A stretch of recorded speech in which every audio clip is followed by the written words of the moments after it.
Happy evening sir.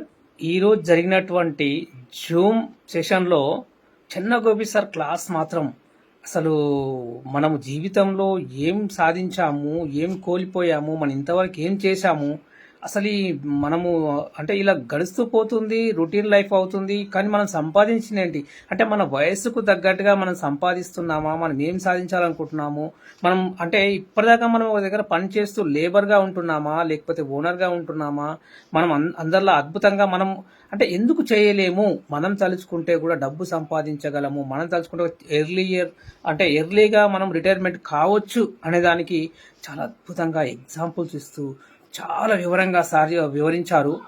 రోజు రోజుకి వయసు పెరుగుతుంది, ఆయుష్ తగ్గుతుంది అనే విషయం అసలు మనం అంటే అందరికీ బర్త్డే చేసుకుంటున్నామంటే ఏదో బర్త్డే చేసుకుంటున్నాము అని మనం స్వీట్లు ఇస్తున్నాం, కానీ ఆ బర్త్డే చేసుకుంటున్నాం దేనికోసం?